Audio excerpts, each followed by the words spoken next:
The winter sky over Charlotte shimmered with gold and grey, the city's glass towers mirroring the chill that came with Christmas week. From the 31st floor of his penthouse, James Callahan sat alone in a designer leather chair, sipping espresso that had long gone cold. Outside, holiday lights twinkled in neat rows along the boulevard. Couples walked hand in hand beneath glowing wreaths, and music spilled from store speakers. Inside, silence. James glanced at the untouched second espresso cup on the table across from him. Habit. There was never anyone there to drink it, but he still poured too. Maybe he liked the illusion. He set the cup down with a quiet clink and rubbed the back of his neck, staring at the blinking cursor on his laptop screen. The headline of the article he had started 2 hours ago hadn't moved past its first 5 words. Why holidays are just... He couldn't finish it. Not honestly anyway. Not without admitting something he never said aloud. He hated the holidays. He hated how everyone suddenly became someone else, smiling wider, talking louder, pretending nothing was broken in their lives. James didn't pretend. He didn't need to. His life was perfect after all, wasn't it? A voice from the hallway broke the quiet. "Mr. Callahan." Rosa stepped into view, carrying her usual grace in a navy sweater and dark jeans. She was the only constant in his ever-changing world. The one person who never asked for anything, but gave him everything that made this place feel like home. He glanced at her without moving. "You heading out soon?" Rosa nodded. "After I finish the tree, yes. Virginia and the girls are waiting." James looked toward the corner of the room where the tall pine tree stood, untouched except for a box of unopened ornaments. He had told Rosa to go ahead without it, that he'd be gone anyway. She stepped closer. "Have you decided where you're going?" He leaned back in the chair, stretching his long frame. "Aspen was the plan, but Doug's doing some loud yacht thing in Miami now." A pause. "I might just stay here." She raised an eyebrow. "Alone?"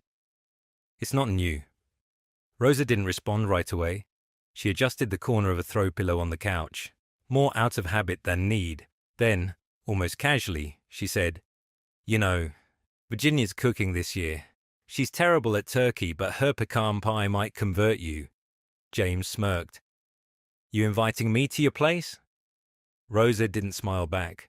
She just looked at him, gentle but serious.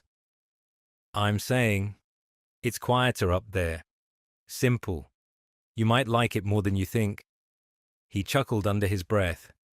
"You mean I'd like being crammed into a mountain cabin with 3 wild children and 0 privacy?" She finally smiled. Probably not, but you might like being seen." That landed. He didn't reply. Rosa gathered her coat and keys without pressing further.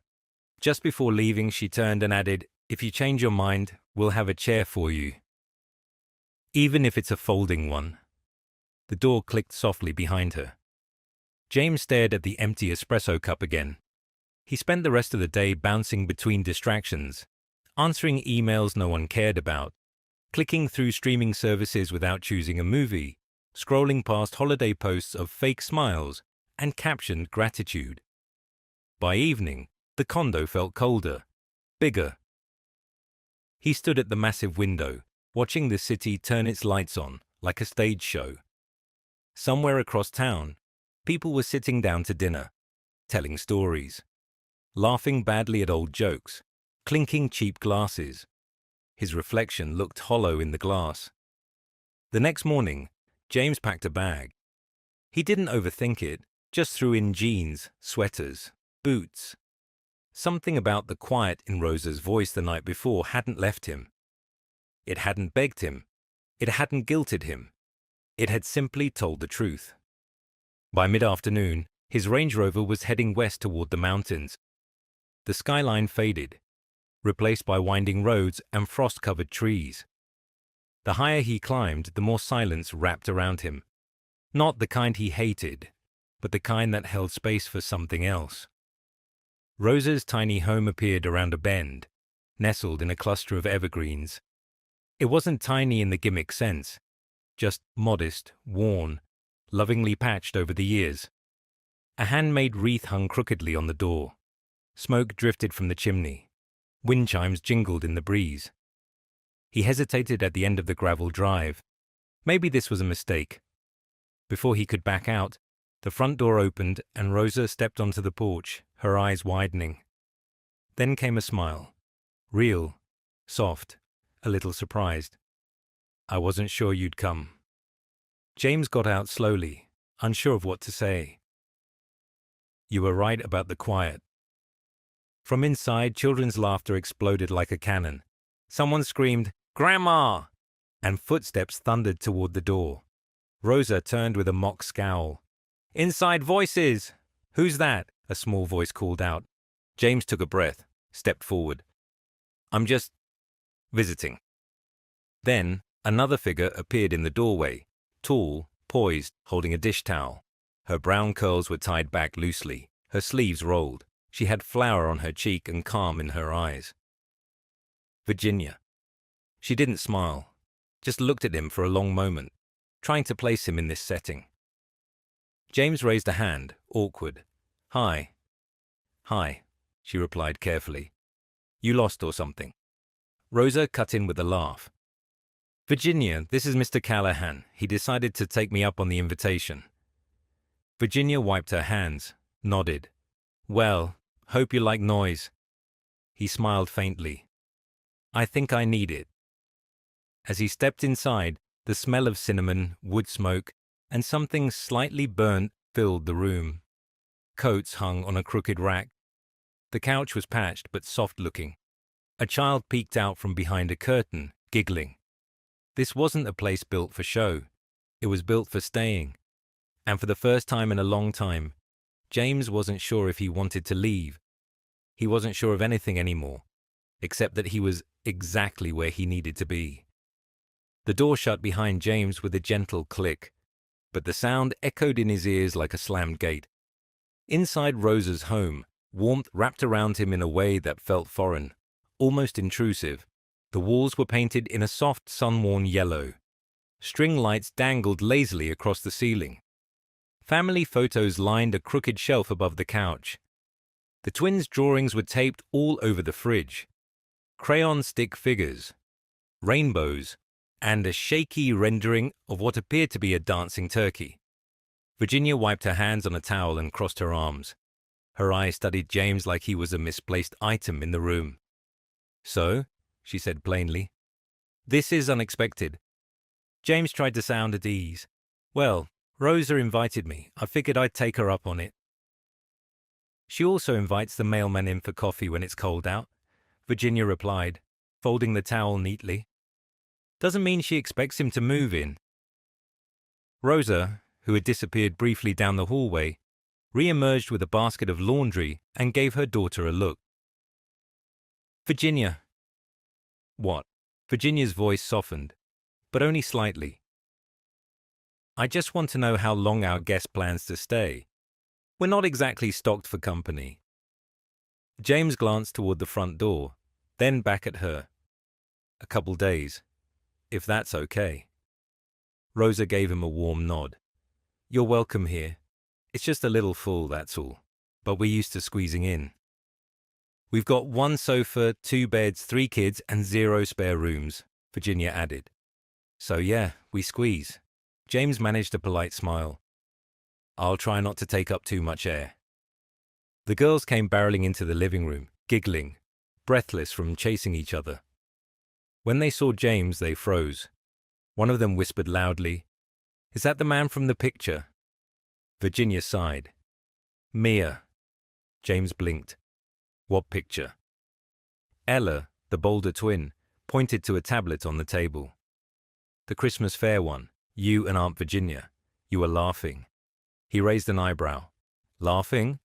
Mia nodded. "You looked happy. Kinda weird." Virginia snatched the tablet and set it aside, glaring at the twins with a silent warning. James looked at her, amused. "Weird, huh?" "It was just a photo," Virginia said sharply. brushing past him toward the kitchen. People make things up. Rosa watched the tension settle in the air and cleared her throat. James, do you want some coffee? Or tea? Or wine? Wine sounds like the right direction. In the kitchen, Virginia busied herself with preparing dinner, but her movements were just a little sharper, a little faster than they needed to be. She chopped onions with the precision of a surgeon. James leaned against the counter, watching her. "You don't have to pretend I'm not here," he said after a moment. She didn't look up. "I'm not pretending, I'm cooking." "I can leave if I'm in the way." Her knife paused mid-slice. "You're not in the way. You're just surprising." "How so?" "You're the man who once told Rosa to book you a last-minute flight to Dubai because you were bored. And now you're here, in a house where we use space heaters and make popcorn on the stove." James looked around the small kitchen. The counter was chipped, the cabinets mismatched, a calendar with handwritten notes for each day hung by the fridge. "I think I like popcorn," he said. Virginia gave a short, involuntary laugh, but caught herself. "Well, we're out of butter, so you'll have to like it plain." He leaned a little closer. "I can handle plain." She finally looked at him. Just for a second. Her eyes weren't cold, just cautious. Dinner was a blur of laughter, questions, spilled juice, and second servings. Rosa had made chicken and dumplings, and James surprised everyone, including himself, by helping wash dishes afterward. The girls quizzed him on his favorite movie, his favorite Christmas song, and whether he'd ever ridden a horse. "No," he admitted, "but I've bought one." The twins gasped. "You bought a horse and never rode it?" "It was a business thing," he said with a shrug. "That's the saddest thing I've ever heard," Virginia muttered, drying a dish. That night, James took the sofa. Rosa brought him extra blankets. "Sorry it's lumpy." "I've slept in worse places," Rosa smiled, adjusting a pillow. "You've stayed in penthouses overlooking the ocean." "Exactly. You ever try sleeping with a neon sign flashing in your window?" She chuckled. "Well, here you just get wind and owls." As the house settled, quiet crept in like a gentle tide. James lay on the couch, staring at the ceiling, listening to the muffled sounds of a family. Distant laughter, water running, a door creaking shut. He couldn't remember the last time he fell asleep in a place that felt this alive. In the morning, Virginia was already up, hair tied back, making pancakes while the girls colored at the table. She looked tired, but peaceful. James stepped into the kitchen. "I didn't hear the owls." "Count yourself lucky. They were loud last night." She poured batter into the pan. "You sleep okay?" He nodded. "Better than expected." There was a pause before she added, "You don't look like someone who belongs in a house like this." James tilted his head. "Because I don't complain about the sofa." "Number. Because you're always waiting to leave." Her words hit harder than he expected. He said nothing. She flipped a pancake and added softly, "But maybe not this time." Their eyes met. Just for a moment, and something unspoken passed between them. Quiet, real, and just beginning to unfold. Snow had started falling by late morning, a quiet, steady hush outside the windows. The hills around Rosa's home were turning white, blanketing the trees and covering the worn wooden steps leading to the porch. Inside, the house buzzed with soft chaos. Holiday music crackling from an old speaker, the girls wrapping presents with too much tape, and the unmistakable smell of cookies that were either just about to burn or already had. James stood awkwardly near the dining table, rolling a strip of wrapping paper around a box the twins handed him. It was crooked. The paper tore. Mia let out a theatrical sigh. "You're really bad at this," she said with a shake of her head. "I'm great at delegation," James replied, handing her the roll. "That's a kind of leadership." Ella giggled and grabbed the scissors. "You're like one of those bosses on TV." "I am one of those bosses on TV," he said with a mock-serious tone. "Just worse at bows." Virginia stepped into the room with a basket of folded laundry in her arms. She paused when she saw James kneeling on the floor, tangled in ribbon and scotch tape. A half-smile tugged at her lips. "Wow," she said. "This must be what rock bottom looks like." James looked up at her. "I'm building character." She set the basket down and crossed her arms. "You know, they've already wrapped half of those gifts. They told me I was in charge. They also think Santa lives in our attic." James glanced up. "He doesn't?" Virginia rolled her eyes and turned to the girls. "Go wash up for lunch, please. And don't bring glitter to the table again." As the twins raced off, James stood and brushed wrapping scraps from his pants. He caught Virginia watching him. "You're adjusting," she said quietly. "I'm improvising," he replied. "There's a difference." She gave him a long look. "Not to them. They think you're magic." James hesitated, unsure what to say.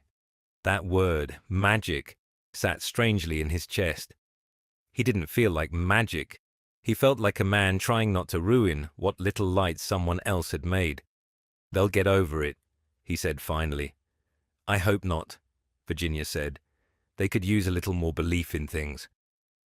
Later that afternoon, Aunt Bev arrived with her usual dramatic entrance. Hat askew, arms full of paper grocery bags, and a voice that could cut through a storm.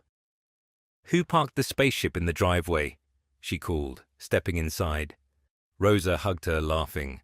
"That spaceship belongs to Mr. Callahan." Aunt Bev turned and gave James a long, assessing look.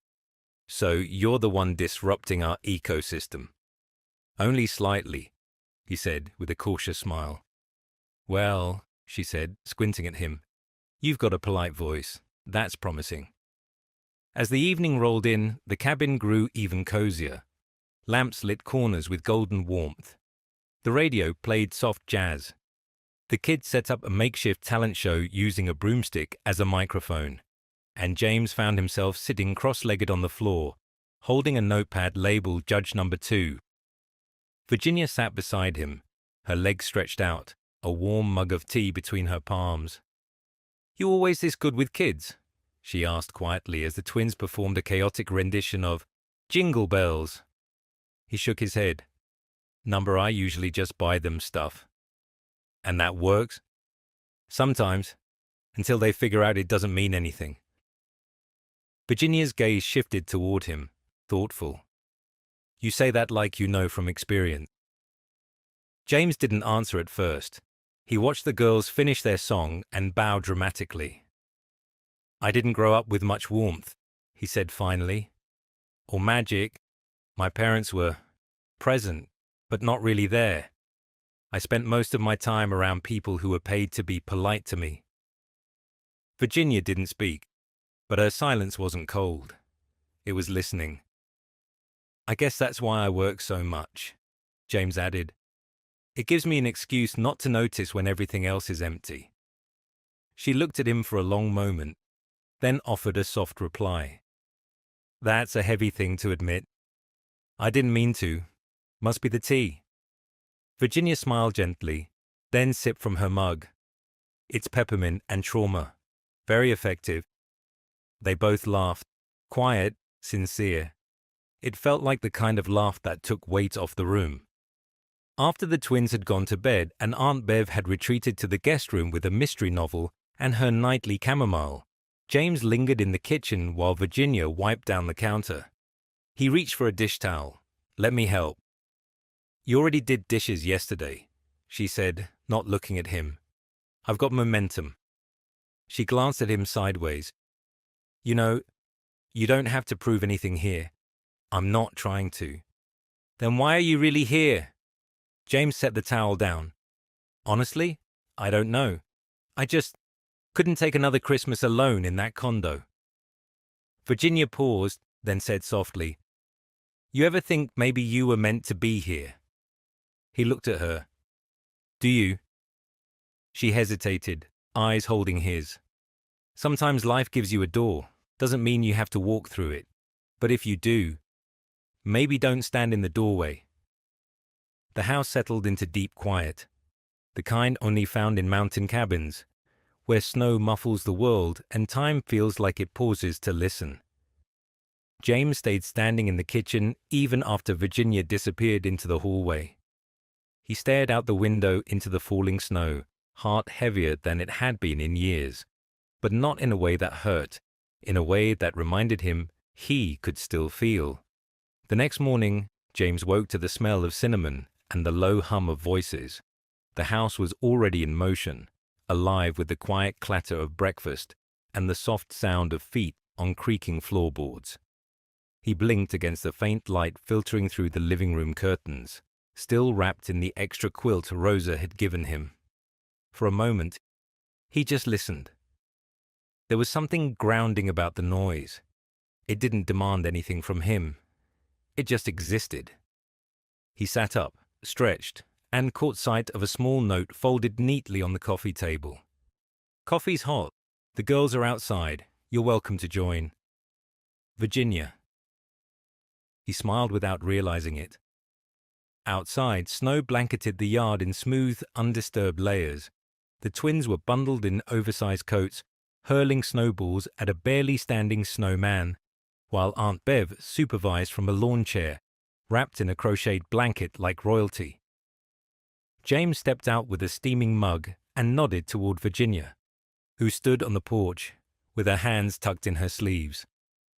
"You're up early," she said, not looking at him. "I couldn't miss the chaos," he replied, sipping. "They've got good aim." "They've been training all year," she said dryly. They stood in silence for a moment, watching the girls run back and forth, their shrieks slicing through the cold like music. James glanced at her, noticing how the soft winter light kissed her cheek. Her curls pulled back in a loose braid, the corners of her eyes crinkling just slightly when she smiled at the girls. "You really built something here," he said, his voice lower now. "A life that feels full." Virginia turned her gaze toward him. "Full doesn't mean perfect." "No, but it means something." She studied him. "Why are you really here, James?" The question again, but this time she didn't sound suspicious. She sounded like she wanted to know the truth. Not to judge it, but to hold it. "I don't know," he said quietly. "At first, it was because Rosa invited me, and because the thought of sitting in that penthouse, pretending I wasn't alone again, made me feel hollow." She nodded slowly, as if she understood more than she let on. "But now," he continued, "now I'm not so sure. There's something about this place, about you all, that makes me think maybe I missed something important." Virginia looked away, her breath forming soft clouds in the air. People always say that when they leave the noise behind. They think quiet is the answer. "You think I'm just having a moment? I think you're used to the world revolving around you," she said, gently but directly. "And here it doesn't. Here you're just part of the picture." "That's exactly what I like about it," he said, not flinching. She didn't answer, but her eyes lingered on his for a beat longer than they had before. Later that day, the girls begged for a snow fort. James offered to help. At first, he fumbled with the snow like someone who'd never built anything without a contractor. But as the afternoon went on, he laughed harder than he had in years, his jeans soaked, his gloves useless, his heart lighter. Inside, Virginia watched him from the kitchen window, a soft crease forming between her brows. Rosa stepped beside her, drying her hands on a towel. "He's different here," Rosa said, watching her daughter's face. "He doesn't belong in this world, Mom," Virginia whispered. "Maybe not, but he's trying." Virginia looked down, conflicted. Trying isn't always enough. At dinner, the house was loud and full. Aunt Bev was on her third story about the time she accidentally entered a clog dancing competition, and the girls were howling with laughter. James sat next to Virginia, passing rolls and mashed potatoes, trading glances and half-smiles between bites. When the meal wound down and plates were cleared, the family drifted into the living room, leaving James and Virginia alone at the table. She turned her mug in her hands. "You don't have to keep performing, you know." He blinked. "Is that what I'm doing?" "I don't know," she said softly. "I just don't want them to get used to someone who's leaving." His voice was steady. "What if I don't want to leave?" Virginia looked at him, really looked at him this time. "I've seen men like you before," she said carefully. "Kind for a weekend, generous for a season. But eventually, the world calls them back, to the city, to the noise, to people who speak their language. And you think I don't speak yours? I think you don't know it yet." James leaned back, silent. "You're good with them," she added, her voice quieter now. "And I see the way you look at all this, like it's a life you could live. But could you really? When the holidays are over, and there's no tree, no cookies, no snow fort, just long days, tight bills, and not enough hours?" He didn't answer. Virginia stood, gathering mugs. "It's okay not to know, but don't pretend." That night, James lay on the sofa, eyes open, heart unsteady. He wasn't pretending, but for the first time in his life, he wished he could fast-forward time, not to get away, but to see if she was still standing there when the rest of the world faded. The morning sun melted parts of the snow into a soft glisten across the front yard. A layer of frost clung to the windows, and the scent of fresh coffee drifted through the small kitchen. James sat at the table alone, cradling a mug in both hands, staring at the steam like it might offer answers he didn't have yet. Virginia hadn't come downstairs. Rosa moved around the kitchen quietly, slicing fruit, humming something soft and familiar. She didn't press him with conversation. Maybe she could feel the weight in the air too. Finally, she broke the silence. "You sleep all right?" James nodded slowly. "Yeah, just thinking a lot." Rosa gave him a knowing smile, not looking up from the cutting board. "Well, that's either a good sign or a dangerous one." He smirked faintly. "I'm hoping for good." Before Rosa could respond, the screen door creaked open. Virginia stepped in, cheeks pink from the cold, her curls tucked into a wool beanie. She carried a small basket filled with eggs, holding it like it was heavier than it looked. She paused when she saw James, then gave a small nod. "Morning." "Morning," he replied, sitting up straighter.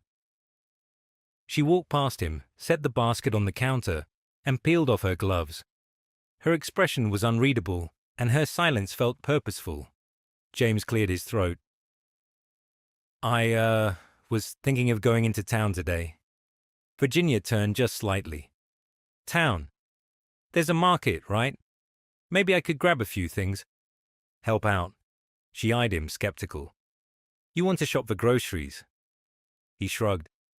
"Figure I should learn how to buy something other than imported wine and overpriced sushi." Rosa tried to hide her smile as she wiped her hands. Virginia finally relented with a sigh. "All right. You'll need to take my car. Yours'll slide right off our road if it snows again." He stood up. "Deal. What's the damage? Bread? Eggs? Hope?" She handed him a short list, scribbled quickly on a torn envelope. "Don't get distracted by cheese samples and scented candles. Just the list." He grinned. "No promises." The drive into town was peaceful, the roads winding through tall pines dusted with snow. James cracked the window slightly, letting the crisp air hit his face. It grounded him, slowed him down. The general store in town was smaller than most of his closets, but it was warm, bright, and filled with the smell of fresh bread and cinnamon. As he walked the narrow aisles, a few locals gave him curious glances. One older man nodded politely. A younger woman behind the counter whispered something to her co-worker, eyes following him. He could feel it, the low buzz of gossip beginning to stir. He was a stranger here, but not just any stranger, the kind that didn't belong. Still, he smiled, said hello, tried to blend in even though he never really could. Back at the house, Virginia was setting up an old folding table by the front window, decorating it with hand-cut paper snowflakes the girls had made. She wore a sweatshirt speckled with flour and her usual guarded expression. When James returned, she met him at the porch, holding the door open. "Did you get everything?" "I did. Only got distracted once. Bought you a chocolate bar I didn't know you liked." Her eyes narrowed slightly, amused. "You're lucky I do like chocolate." Inside, they unpacked groceries side by side. No one spoke for a while. The air felt thick with unsaid things. Eventually, Virginia broke the silence. "I know it's probably easier to pretend this is just something fun, a break from your world. But I don't want my girls getting attached to someone who's just passing through." James froze, his hand resting on a carton of eggs. He didn't look at her right away. "I'm not pretending," he said quietly. Virginia folded a paper bag with slow precision. "Then help me understand. Because the way you live, the way you've always lived, it doesn't leave space for this." "I didn't know I needed space for this." Her eyes softened, but she didn't let him off the hook. "Needing and keeping are two different things, James." He exhaled, voice low. "I've spent years building a life I thought would fill me. Luxury, freedom, control. But every time I come home, it feels like I'm echoing in a room that doesn't even miss me." She didn't respond. He turned to face her fully. "This place, your family, has more love in one morning than I've felt in entire months of living that other life. You say I'm not made for this world. Maybe I wasn't, but maybe I want to be." Virginia's breath caught. For a second, she let herself feel something. Then, as quickly as it came, she tucked it away. "We've heard that before, you know," she said softly. "People who come through with good hearts and big promises, then leave when it gets hard. I'm not them. Not yet." They stood in silence again. It wasn't angry. It was filled with fear, with hope, with something that looked a lot like risk. That evening, as the sun set behind the mountains, painting the snow in golden pinks and dusky blues, James stepped out onto the porch, pulling a knit blanket around his shoulders. Virginia was already there, sipping tea from a chipped mug. He sat beside her, leaving space. After a while, she said quietly, "My sister used to sit here every night. Before she passed, this was her favorite spot." James looked out toward the horizon. She must have loved this view. She did. Said it reminded her that the world could be beautiful even on hard days. He glanced over. "You remind me of that." Virginia's eyes shimmered with something she wouldn't name. Then she said the words he wasn't expecting, but somehow needed to hear. "If you're going to stay, then stay all the way. Don't halfway your way through this." James nodded. "I won't." And for the first time she believed him. Just a little. Enough to leave the door cracked. Enough to let the next chapter begin. The next few days passed in a rhythm James hadn't known he'd been craving. Morning coffee, scrambled eggs, kids running wild before noon, the creak of floorboards, the hum of a home alive with small, imperfect moments. He'd stopped counting how long he'd been at Rosa's house. For the first time in years, he didn't want to know what time it was. He only cared that when he woke, there'd be laughter behind the door, something baking in the oven, and maybe, just maybe, Virginia still standing beside him on the porch. It was 2 days before Christmas when Rosa mentioned the festival in town. "They do it every year," she said, passing plates across the dinner table. "Lights, carolers, hot cider, small town stuff. But it's sweet." "We usually sing," Mia added, mouthful of mashed potatoes. "Virginia makes us. Even Aunt Bev hums along." "I do not," Bev snapped from her corner of the table, but the smirk gave her away. James looked at Virginia. "Do you sing?" She shook her head, a half smile tugging at her lips. "I supervise. Terribly." "You coming this year?" Virginia hesitated, then nodded. "We always go." James leaned back in his chair. "Then I guess I'll have to make my small town debut." Mia squealed. "You have to wear the hat." "What hat?" "The ugly Christmas hat. Ella gritó. It has antlers. I already regret this, James muttered. But he was smiling. That night, Virginia found him outside again, sitting on the porch swing. A blanket was draped over his lap, a steaming mug of cocoa resting in his hands. You're adapting disturbingly well, she teased. He looked up at her. Should I be worried? She sat beside him, pulling her legs up beneath her. Most people who come here want to leave after a few days. You seem to be settling in. I think I'm starting to understand why you never left. She tilted her head. Why do you think? James looked out at the stars scattered across the cold sky. Because there's something here that the rest of the world pretends to have, he said. But it's real here. Virginia was quiet for a long time. Then she whispered, You know this can't be temporary. I know. She turned to him. Do you? He looked at her. Really looked. I'm not here for the holiday escape anymore, he said. I'm here because something in this place, and someone here, is making me question everything I thought I needed. Virginia's breath hitched. James! But whatever she was about to say got caught somewhere between caution and curiosity, and in the space of that pause, something passed between them, something unsaid but very much alive. The festival arrived with a kind of small-town magic that no amount of city money could buy. Twinkling lights lined Main Street. Children sang off-key on a makeshift stage. Booths sold handcrafted ornaments and knitted scarves. The air smelled of cinnamon, popcorn, and pine.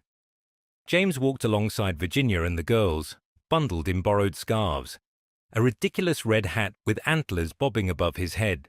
He should have felt out of place, but he didn't. People stopped to greet Virginia.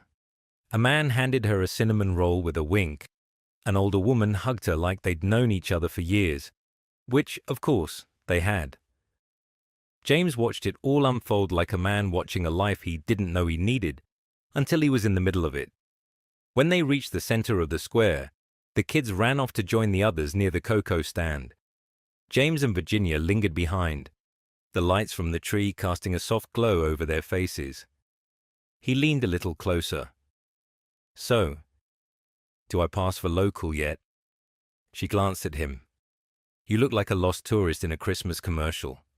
Harsh. Honest. James smiled, then grew quiet.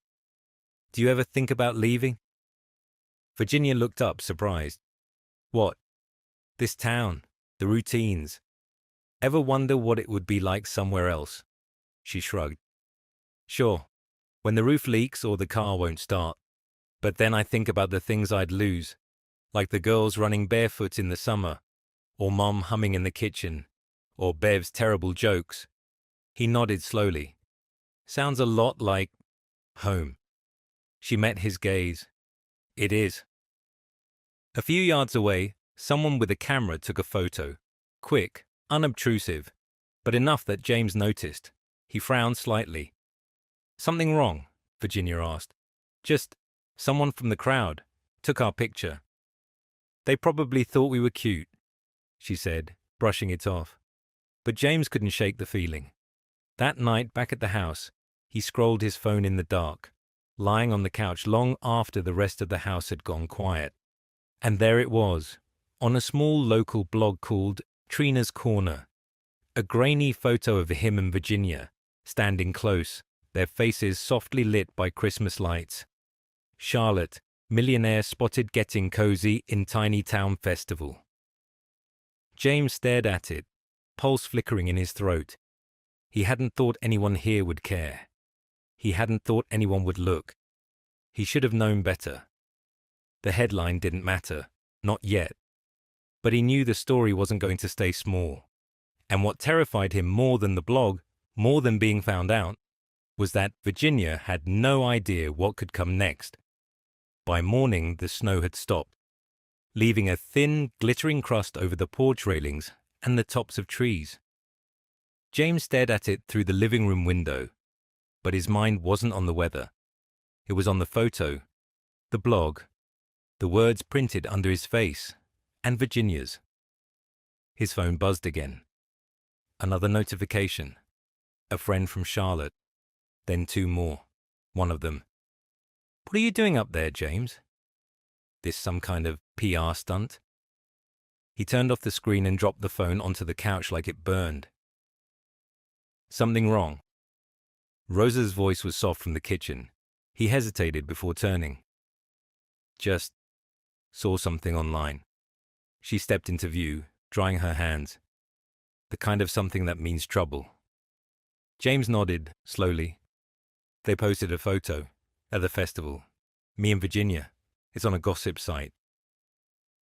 Rosa's shoulders tensed just enough to show she understood the weight of it.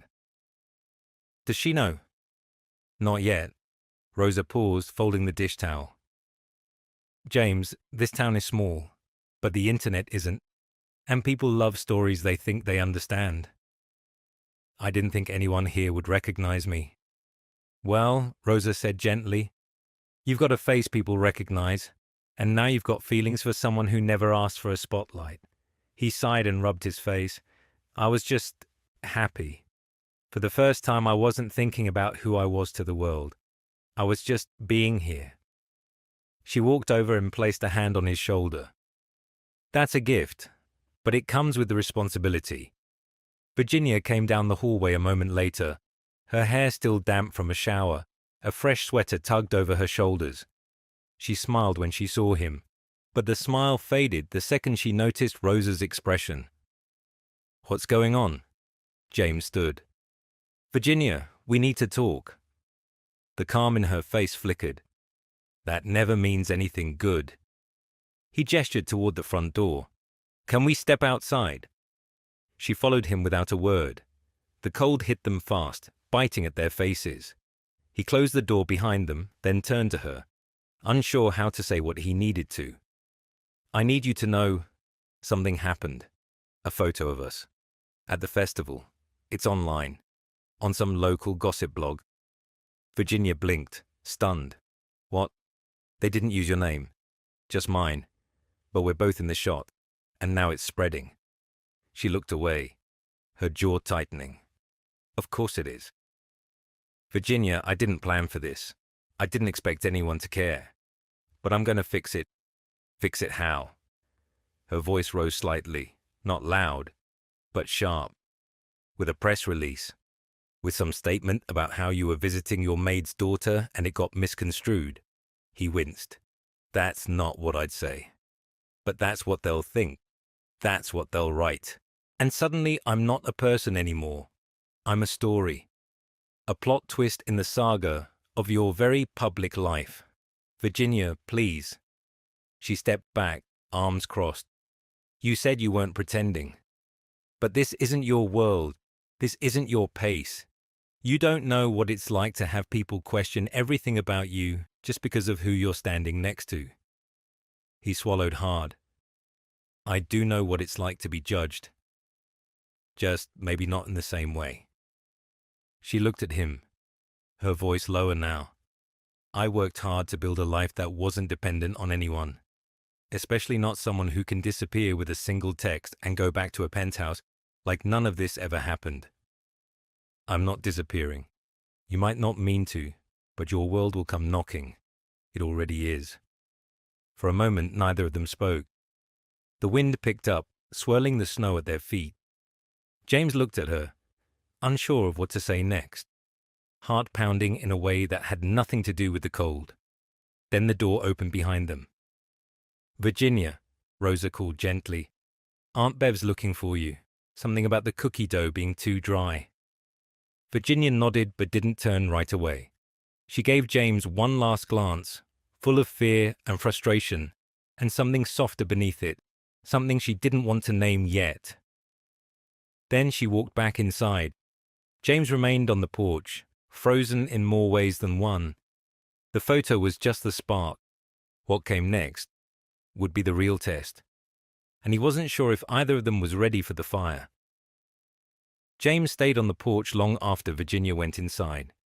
The cold had crept into his sleeves, stiffened his fingers, and numbed his skin. But he didn't move. The words she'd spoken replayed in his head like an echo that refused to fade. You don't know what it's like to have people question everything about you just because of who you're standing next to. She was right. He hadn't lived a life where judgment arrived before conversation, where whispers came faster than truth, where being seen with someone like him might feel like exposure instead of affection. Inside the house, the laughter was muted now.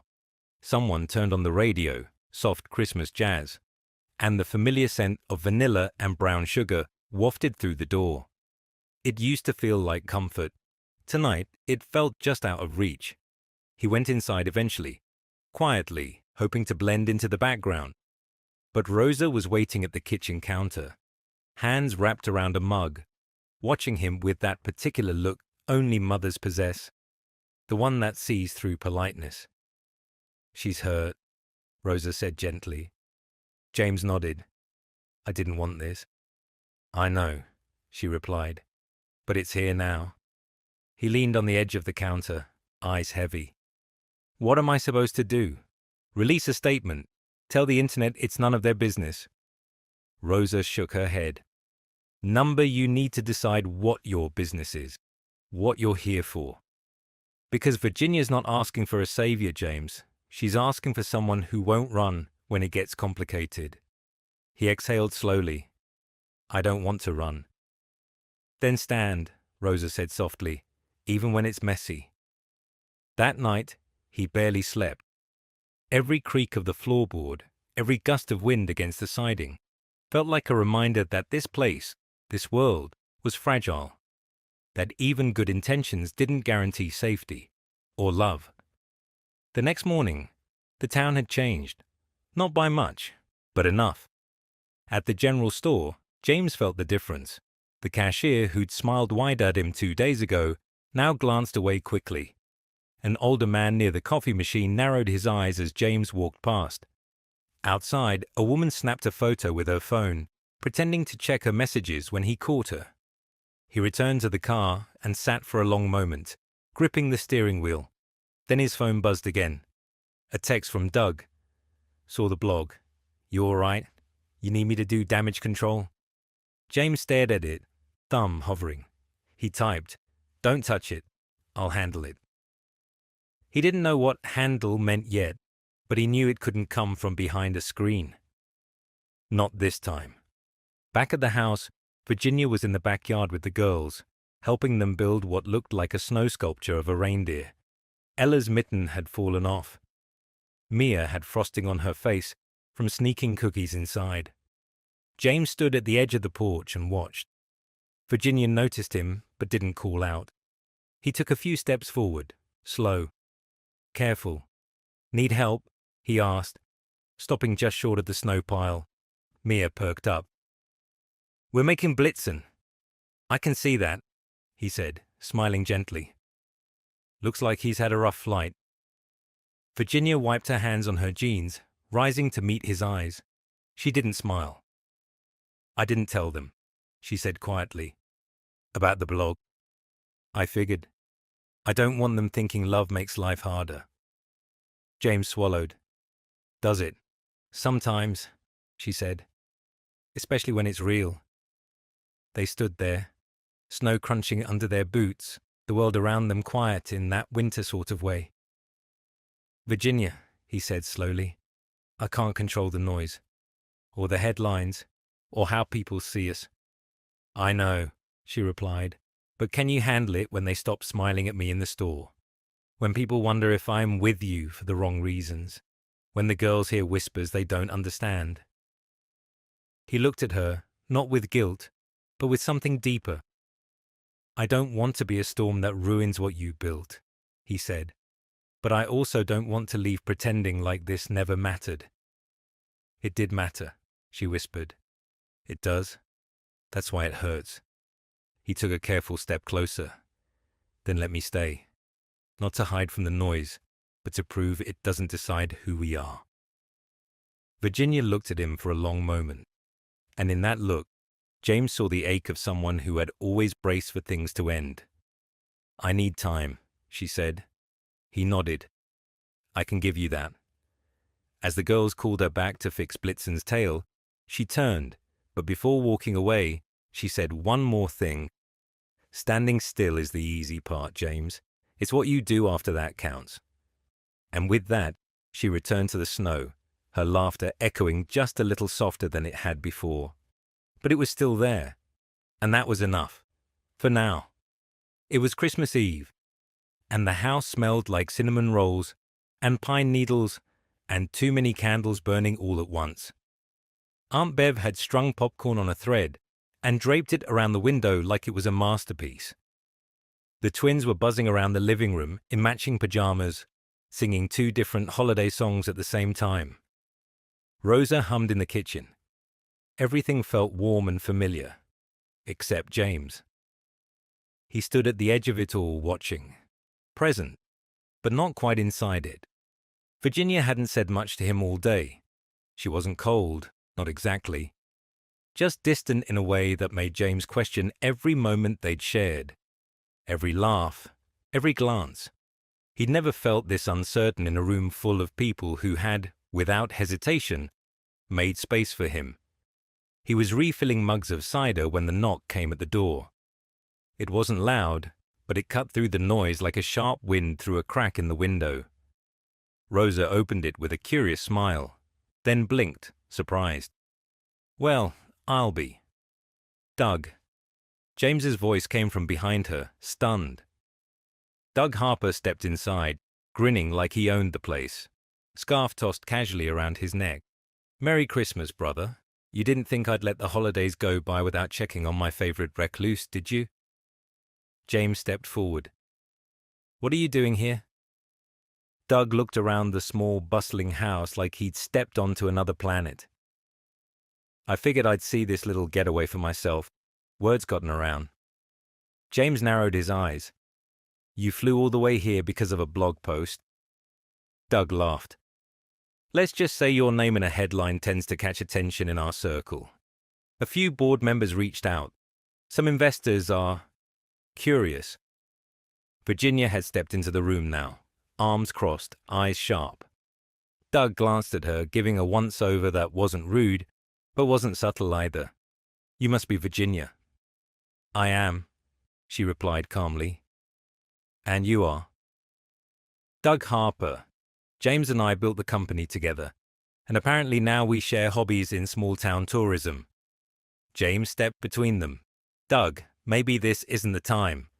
But Doug wasn't backing off. "It's just funny, man. You disappear from the city, stop answering calls, and then I see you playing house in a cabin in the mountains. Thought I should make sure you hadn't lost your mind." Virginia's eyes narrowed, but she said nothing. James exhaled slowly. "Let's talk outside." They stepped onto the porch. Snow was falling again, slow and quiet. Doug stuffed his hands in his coat pockets. "This isn't your scene, James," he said bluntly. "Come on, you know it. You built a life that people would kill for, and you're throwing it away for, what, some schoolteacher with a pretty smile and a Christmas tree?" "Don't," James said sharply. "Don't talk about her like that." Doug raised his hands. "I'm just saying what everyone else is thinking. You got responsibilities, a reputation. You can't just go off the grid and pretend this is your new normal." "I'm not pretending," James said, voice steady. "This is the first thing that's felt real in a long time." Doug scoffed. "You're living in a fantasy? You think she fits into your world? Or that you fit into hers? Eventually something gives. You'll get bored. She'll get tired of waiting for the other shoe to drop. And you'll both end up hurt." James looked out at the snow-covered trees, jaw tight. "I didn't ask for your opinion," he said quietly. "No," Doug replied. "But I'm giving it to you anyway, because someone has to say it." James didn't respond. He just opened the door and walked back inside. Virginia was standing by the fireplace, pretending not to have heard, but her eyes said otherwise. Doug lingered only a few more minutes, then left, giving a vague, happy holidays that no one returned. After he was gone, the silence in the room stretched like a wire pulled too tight. James sat down on the arm of the couch. "I'm sorry," he said softly. "He shouldn't have come. I didn't invite him." Virginia looked at him, unreadable. But what he said, it wasn't wrong, was it? James's chest tightened. "I didn't come here to use you, or your family. I came because I needed something real, and I stayed because I found it." "I know," she said. Then, after a long pause, "But now the world knows too, and I don't get to be invisible anymore." "That's not just about you, James. That's about my nieces, my job, my name." He moved closer. "I never meant to put you in the middle of that. But I am," she whispered. "And I don't know if I can live in a life where I always feel like I'm explaining myself or defending us." James didn't speak. There was nothing to say that would fix it. Outside, the snow continued to fall, soft and endless. Inside, the fire crackled, but the warmth between them had pulled back, uncertain and flickering. Christmas Eve should have been the moment everything came together. Instead, it became the night everything stood still. Christmas morning broke quietly.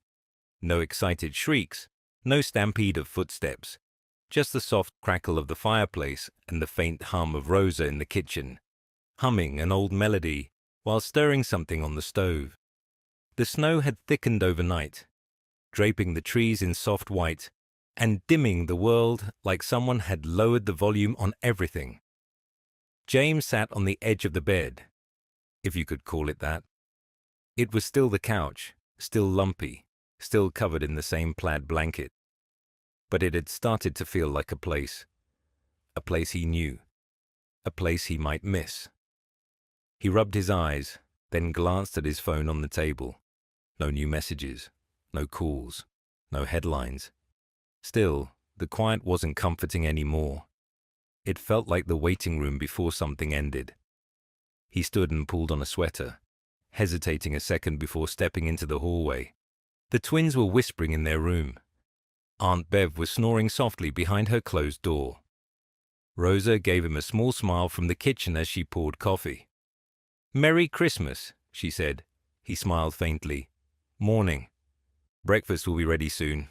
You want to help set the table?" He nodded. It felt good to be useful, even now, maybe especially now. The table was set with mismatched plates and cloth napkins that had been ironed neatly. Cinnamon rolls steamed in the center, next to a bowl of fruit and a tin of store-bought butter cookies no one had the heart to hide. But Virginia wasn't there. He noticed it as soon as he walked in. Her chair, empty. Her mug, clean and tucked away on the shelf. "Where is she?" he asked gently. Rosa hesitated, folding a towel in half. "She went into town." "This early?" "She said she needed some space," Rosa said softly, but her eyes didn't judge. "She took her car." James nodded slowly. "Did she say if she'd be back?" "No," Rosa said. "But I think she wanted you to ask that question." The girls finally emerged in their pajamas, carrying hand-wrapped presents made out of recycled shopping bags and tied with bright yarn. Their giggles filled the room, bouncing off the walls like sunlight. James helped pass out cocoa, refilled orange juice, even cracked a joke that made Aunt Bev snort laugh into her biscuit. But he couldn't stop looking at the door. The chair stayed empty. An hour later, after dishes were cleared and the twins were deep into a board game war over who had cheated first, James slipped on his coat and stepped outside. The snow crunched underfoot, quiet and heavy. He didn't know where Virginia had gone, but he knew where he had to go. By late morning, he found himself driving through town, past the square, past the diner where she sometimes brought the girls after school, past the bookstore with the crooked sign that leaned a little more every year. Then he saw her car, parked outside the small-town library. His heart tapped against his ribs like a knock waiting for permission to be answered. He parked, walked up the snowy path, and found her inside, sitting on a bench near the window with a notebook in her lap. Her coat was still on. Her coffee was half drunk and cold. She didn't look up when he walked in, but she didn't flinch either. I figured this might be your church, he said, voice soft. Virginia didn't smile. She closed the notebook slowly and looked up. You left the girls on Christmas morning. I didn't come looking for Christmas, he said. I came looking for you. Her gaze dropped. I needed to breathe. I know. James sat across from her, careful not to close the distance too fast. I'm not mad, she said. I'm just tired. He nodded. Of me. Of trying to protect something I don't know how to define. She exhaled slowly. You being here, it's made me feel things I wasn't ready to feel again. Hope. Fear. Like maybe things could be different, but knowing they probably won't be. James leaned forward, elbows on his knees. When I came here, I didn't plan to stay. I thought I was escaping something, but what I found was everything I didn't know I needed. You, the girls, Rosa, even Bev and her sass. Virginia's lips twitched barely. And now, she asked. Now I want to stop escaping, he said. I want to start showing up. She looked at him, her eyes clearer now. But what does that look like when the blog posts don't stop? When people from your world keep showing up at our front door, judging, measuring, reminding me I don't belong there? He was quiet. Then, it looks like me saying, publicly, that I belong here, with you. Virginia blinked. You do that? I already started writing something, he said. I don't know if it's a press statement or a confession or a Christmas letter to the internet, but it's honest. Her voice softened. What does it say? It says that the best thing I ever built wasn't a company. It was a life I almost missed out on. With a woman who teaches children and raises her nieces and makes cocoa too hot. A woman who doesn't care about my last name or my balance sheet. Just whether or not I show up when it counts. Virginia looked at him for a long time, her breath catching once in her throat. Then she stood, closing the space between them with slow, deliberate steps.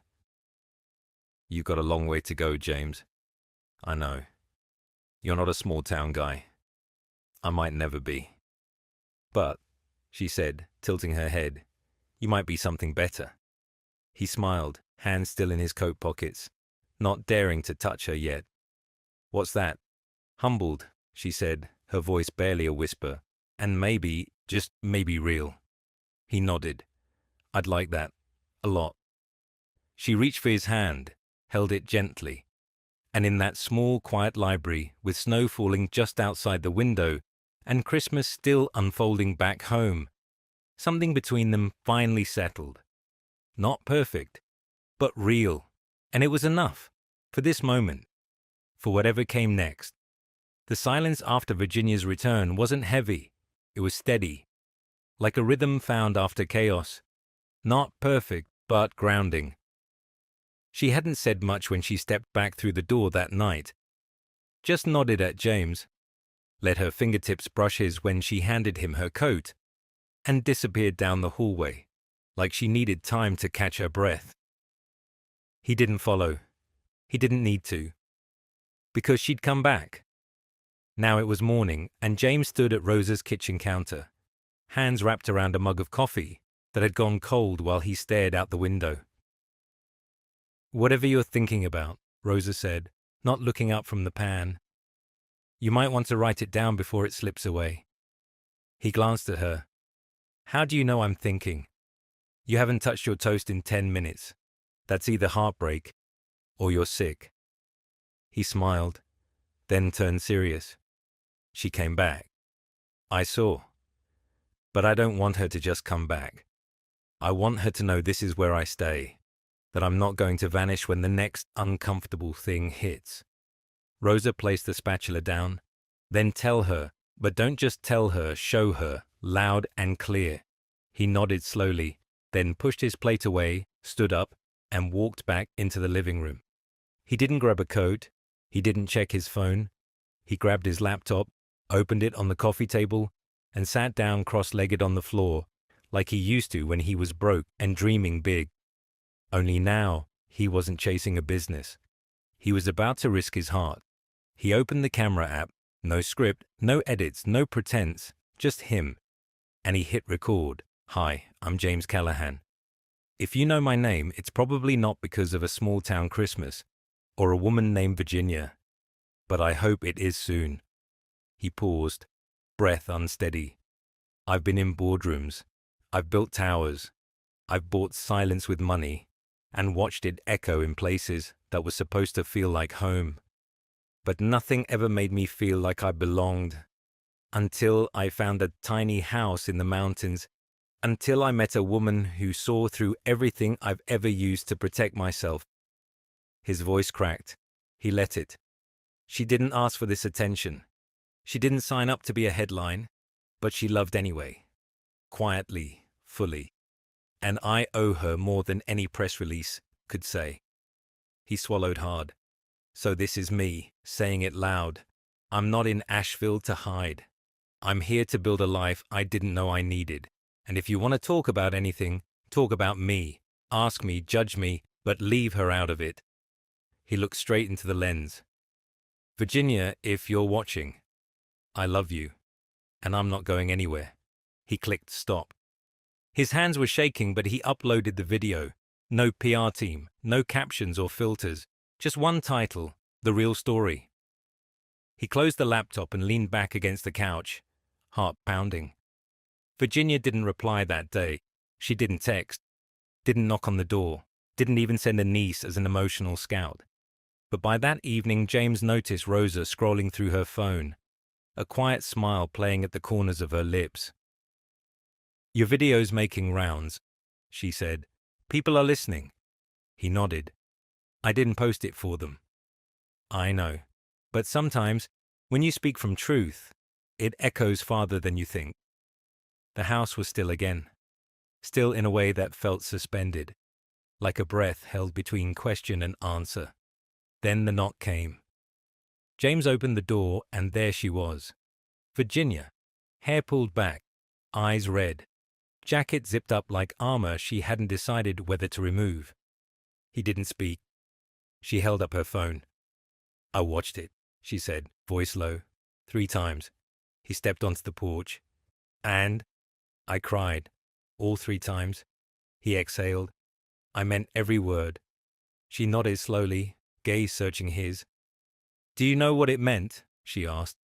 "To hear you say my name, out loud, in public, like I was worth defending." James stepped closer, gently. "You are." She looked down at her hands, then back at him. "I don't want to be a secret, or a season, or a symbol. You won't be. I want someone who knows the cost of staying and chooses it anyway." He reached for her hand. "That's all I want to be." For a long moment, neither of them said anything. The wind moved around them like it was waiting for permission to settle. Then she spoke. "You're not who I thought you were," she whispered. "You're more." He smiled, voice quiet and sure. "Because of you." Virginia stepped forward, and there, on the porch where their story had started, she leaned into his chest, rested her head over his heart, and let the silence wrap around them. Not as something broken, but as something whole. This time, when he held her, he knew she was staying, because he had finally become someone worth staying for. The morning after Virginia walked back through the door, everything felt different. Not louder, not brighter, just steadier, like the house had exhaled after holding its breath for too long. James woke to the sound of soft voices in the kitchen. Virginia and Rosa talking over mugs of coffee. No tension, no heavy pauses. Just the natural rhythm of 2 women who knew how to hold space for life, even the messy parts. He didn't rush downstairs. He wanted to hold on to the quiet for a second longer. Let it wrap around him like proof that last night hadn't been a dream. She'd come back. She'd said, okay. She had chosen not to walk away. That meant everything. By the time he joined them, the girls were already pulling on jackets and scarves, chattering about snowmen and sled races, and whether Aunt Bev would let them use the cookie tins as makeshift sleds again. Bev, still wrapped in her quilt like a burrito, muttered from the couch, "Only if someone brings me back a cinnamon roll." Virginia was by the sink tying her hair into a low ponytail. She glanced at James and smiled. Not wide, not dramatic, just real. "You're up late," she said. "I didn't want to wake up and ruin it," he replied, sliding his hand around a warm mug Rosa handed him without a word. Virginia tilted her head. "Ruin what?" "This. United States. The quiet between us that doesn't feel like distance anymore." She leaned on the counter, looking at him closely. "You still think it's going to disappear?" "Part of me does," he admitted. "Another part wants to build something that can't." She didn't answer right away, but she didn't look away either, and that was more than enough for now. Later, as the girls ran out into the yard, James pulled Virginia aside near the front porch. "I want to show you something," he said. She raised an eyebrow. "Now." "Now." He opened the door to his SUV, pulled out a thin, carefully wrapped box and handed it to her. She hesitated. "Is this one of those over-the-top grand gestures you used to be famous for?" He laughed softly. "Not even close." She unwrapped it slowly, her breath catching as she peeled away the last layer. Inside was a hand-carved wooden box. Simple, raw edges, the grain still visible. On the lid, etched into the surface in uneven amateur lettering, were 5 words, "For what we build together." Virginia opened it. Inside was a small envelope and a tiny, old-fashioned key. She looked up at him. "It's for the cabin," James said. "Not this house. A new one. Down the road just on the edge of the woods. I bought the land, not to show off, but to start small, to build something from the ground up. No contractors, no crews, just me, a couple of local hands and time." Her mouth parted slightly. "You're serious?" "I am." She opened the envelope and pulled out a folded sketch, a rough drawing of a 1-story cabin, with a wide porch and windows on all sides. Nothing fancy, but full of intention. "I don't want a mansion," she said quietly. "Good," he replied, "because I don't want to build one." Virginia stared at the sketch, the key, the box. Her eyes glistened, but she blinked it back. "You really mean to stay," she whispered. "I really do." She stepped closer, voice softer now. "Even when the noise returns? Even when I forget to make coffee? Or the girls leave muddy boots on the floor? Or you realize this life isn't neat and shiny?" He reached for her hand, squeezed it gently. "Especially then." She looked at him for a long moment, then placed the box gently on the porch rail and stood on her toes to kiss him. It wasn't dramatic. It wasn't perfectly timed or staged like something out of a movie. It was slow. Sure. Like opening a door that had waited patiently to be used again. Inside, Rosa peeked through the curtain, smiling to herself. Aunt Bev muttered, "Took 'em long enough." The girls came crashing back inside minutes later, cheeks red, scarves half untied, and eyes wide. "Mama," Ella panted, "we found a raccoon near the woodpile. We named him Gerald." Virginia pulled her hair back with a sigh. "Please tell me you didn't feed him." "Just one cookie." James glanced at her with a grin. "We're really doing this, huh?" "Gerald's part of the family now," Virginia deadpanned. "You still in?" James looked around, at the chipped kitchen cabinets, the burst of laughter from the girls, the way Rosa hummed like peace was her native language. He nodded. "I'm all in." And this time, every word he said was already rooted in something deeper than plans or promises. It was rooted in love, the kind that grows quietly, but doesn't let go. The snow had mostly melted by the second week of January, revealing patches of brown grass and stone along the hills. The wind still carried winter's edge, but the town had begun to thaw, not just in weather, but in spirit. And so had James. Each morning he woke earlier than he used to. No alarm, just the sound of pans clinking in Rosa's kitchen and the muffled giggles of the girls getting ready for school. He made coffee now. Not always well, but he tried. He swept the porch without being asked. He answered emails only after breakfast and never during conversation. But the most unexpected thing? He didn't miss the life he left behind. Not the skyline views. Not the boardroom buzz. Not the way people used to listen only because of his last name. Here, he was just James. And that was finally enough. It was Virginia who noticed first. "You seem settled," she said one morning as they stood on the porch, watching Ella and Mia chase each other to the bus stop.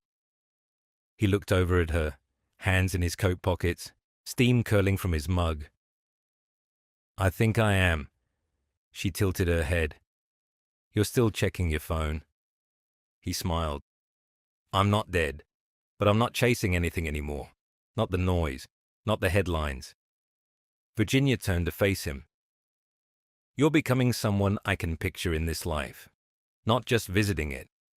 He took a breath. "I want to do more than just picture it." Her brow lifted slightly. "Oh?" James stepped closer, pulled out a folded flyer from his coat pocket, and handed it to her. She opened it slowly. "Western Carolina Education Fundraiser, Local Talent Showcase, Community Dinner, and Teacher Grant Launch." Her eyes snapped to his. "I've been working with the school board," he said, quietly. "I didn't want it to be about me." She blinked. "You're starting a grant program?" "For teachers," he nodded. "For supplies, class projects, field trips, whatever they need." "James, it's not charity," he said, voice firm but gentle. "It's a thank you for the people who never stopped showing up, even when no one noticed. People like you." Virginia's voice dropped to a whisper. "You did this. For me. I did it because of you, because of what I've seen through your eyes." She looked down, then back up, her voice trembling. "You know this is going to change things again, right? People will start talking again, asking questions, making assumptions." "I know," he said. "But this time, I'm ready to answer them." That night, Rosa made chicken pot pie, and Aunt Bev brought over her infamous peach cobbler, which James had learned was her way of showing approval. They all gathered around the table, the kind of meal that didn't need to be perfect because it was real. After dessert, while the girls worked on a puzzle in the living room, and Bev pretended not to nap mid-sentence, James took Virginia's hand. "Come with me." She let him lead her outside, down the small path behind the house, through the trees where the moonlight poured silver on the forest floor. At the edge of the clearing, a small wooden stake stuck out of the ground with a ribbon tied around it. Virginia looked at it, confused. James gestured around them. "Here, this is where the cabin will go." Her breath caught. "You picked the spot." "I wanted it to be close enough to your mum's, but far enough that we'd have space, privacy, but not distance." She stared at the trees, then back at him. "You've thought about all of it." "I have." "What about permits, construction? You can't build in the winter." "I've already started lining it up. Not a crew from Charlotte, local builders, small team. I'll be working alongside them." She blinked. "You?" He grinned. "I know how to swing a hammer. Sort of." She stepped into him, wrapped her arms around his waist. He held her there, chin resting on the top of her head. "I'm proud of you," she whispered. "I'm proud of us," he said. They stood like that for a long time, letting the cold settle around them, letting the moment breathe. And then Virginia said something that surprised them both. "I want to be part of the build." He leaned back, smiling. "You're volunteering to measure floorboards." "I'm volunteering to build our future, with my own 2 hands." He kissed her forehead, his voice quiet. "Then we'll build it together." As they walked back through the woods, hand in hand, the lights from Rosa's house flickered through the trees like a lighthouse in the dark. James glanced at it, then at the woman beside him, and knew, with absolute clarity, he had finally arrived at the only destination that ever mattered. Home.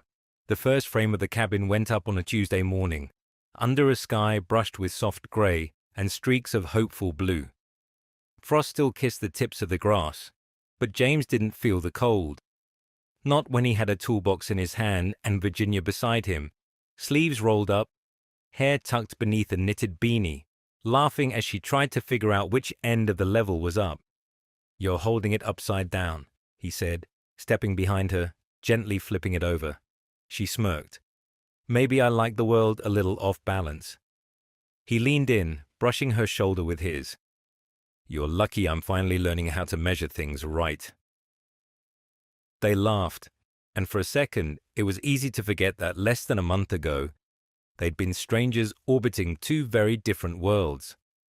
Now, they were hammering a foundation into the dirt. The local builder, Carl, watched them with mild amusement, a quiet man with hands like tree trunks and the patience of a saint. "I've seen a lot of couples build homes together," he said during their first lunch break, wiping his hands on a worn towel. "Not all of them last through it." James raised an eyebrow. "We're not exactly typical." Carl nodded. "Number. But that's probably why you've got a shot." The cabin grew slowly, piece by piece. James poured himself into every detail. He wanted his hands in the work, not because it made the build faster, but because it made it real. They kept it simple. One bedroom, a reading nook tucked by the window for Virginia, a wide porch for quiet mornings and louder evenings, a kitchen that faced the woods. James insisted on adding a small fireplace, even if it stretched the budget. "We'll need it," he said, "for the cold days." Virginia smiled. "You're planning for storms now?" "I'm planning to stay through them." A week later, James found the girls sitting in the middle of the future living room, tracing shapes into the sawdust-covered floor. "What are you doing?" he asked, crouching beside them. "We're designing the magic rug," Mia said seriously. Ella asintió. "It's invisible now, but when the house is done, it'll be where all the hugs happen." James blinked, caught completely off guard. "Can I sit on it too?" he asked. They nodded in unison. "Only if you promise to use it a lot." He held up a hand like a vow. "Deal." The day the windows went in, Virginia stood inside the frame of what would be their front door, staring out at the clearing. The air was cool but gentle, the kind that makes you pause mid-breath just to feel it. James came up behind her, resting a hand lightly on her waist. "Picturing furniture already?" She shook her head. "Just the future. Not the stuff in it. Just the space. What it'll sound like when the girls come running through after school. What it'll smell like when we burn toast or make pancakes at midnight." He smiled against her hair. "What it'll feel like when we're sitting on the floor, exhausted, but home." She turned to face him, her voice low. "You sure you're ready for all of it? For the noise, the mess, the Tuesday night homework chaos?" "No," her eyes held his. "For the parts where it's not fun. When you forget to put the lid back on the coffee. When I get overwhelmed. When we disagree and there's nowhere to run." James didn't blink. "Yes." "Why?" she whispered. "Because I want the whole thing," he said. "Not just the highlight reel. I want the early mornings, and the late night talks, and the quiet in between. I want to fail sometimes and still be here. Still choose this." Her eyes filled but didn't spill. "Okay," she whispered. That night, the stars came out clearer than usual. James built a small fire just outside the cabin's shell, and they all sat around it. Rosa in her usual shawl, Aunt Bev with a mug of cider, the girls wrapped in 2 blankets, giggling at nothing and everything. James passed Virginia a marshmallow on a stick. She held it over the fire, watching it turn gold. "You know," she said, "a few months ago, I thought I had everything I needed. A rhythm, a roof, love in small doses. And now?" he asked. She looked at him. "Now I know I needed more. Not louder, not bigger, just deeper." He took her hand, lacing their fingers. I came here to get away, he said quietly. But what I really did was arrive. The fire crackled.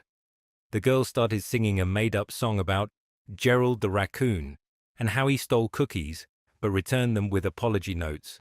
Everyone laughed. And James knew, in the flicker of that firelight, that this circle, this life, this place, was the only empire he'd ever cared to build, not one of glass towers, but of wood, warmth, and hearts that didn't walk away. The first signs of spring came with the scent of wet pine and wild daffodils. The snow melted slowly, but the ground had already started to loosen its grip on winter. The tiny clearing where James and Virginia's cabin stood was now surrounded by soft mud, budding branches, and the unmistakable hum of something beginning again.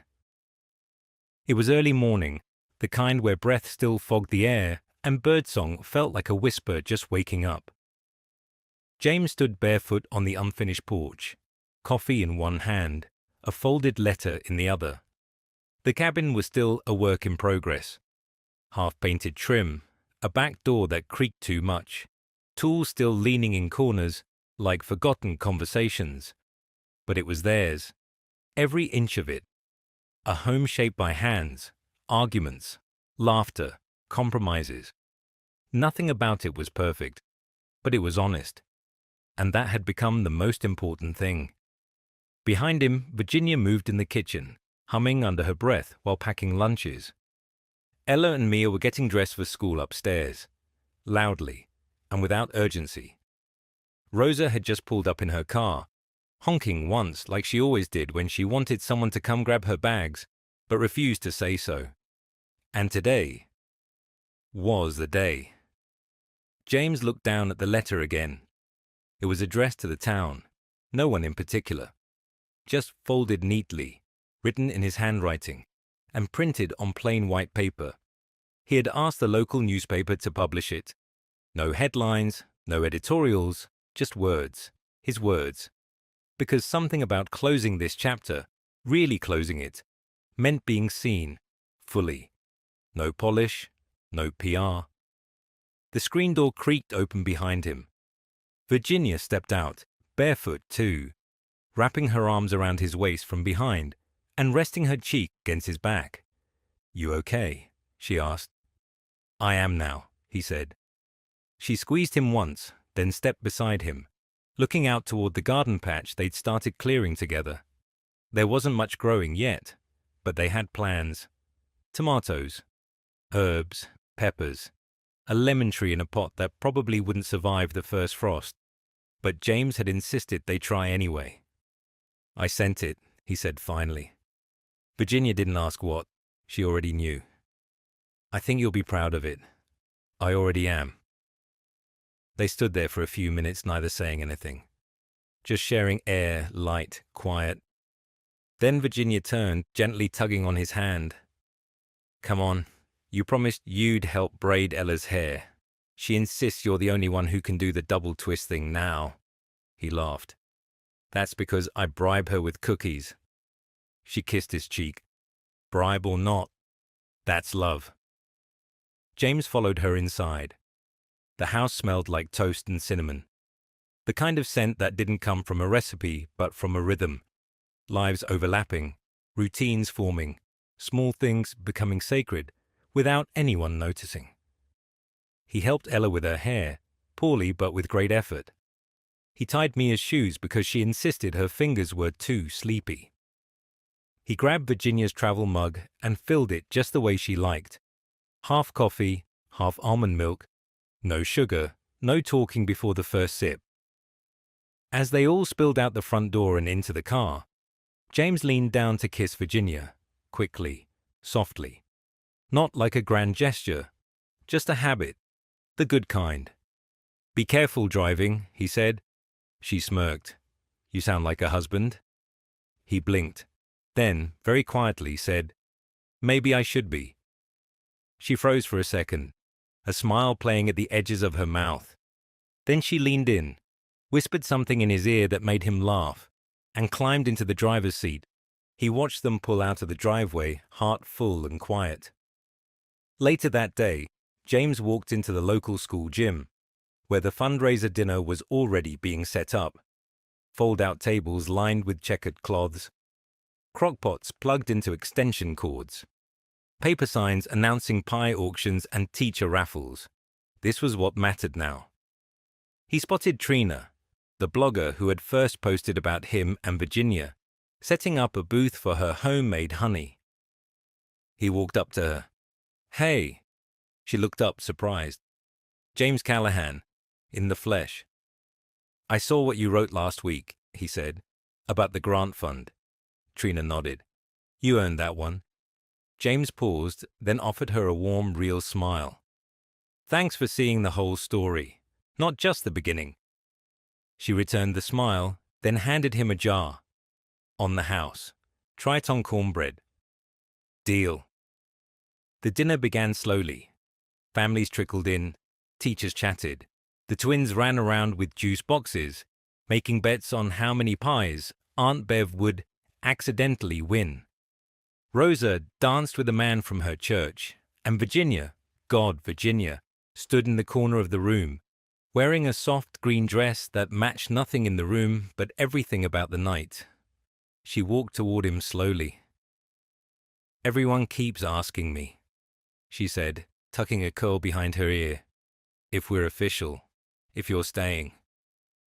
James chuckled. "What did you tell them?" She looked up at him, eyes shining. "I said I think we're just getting started."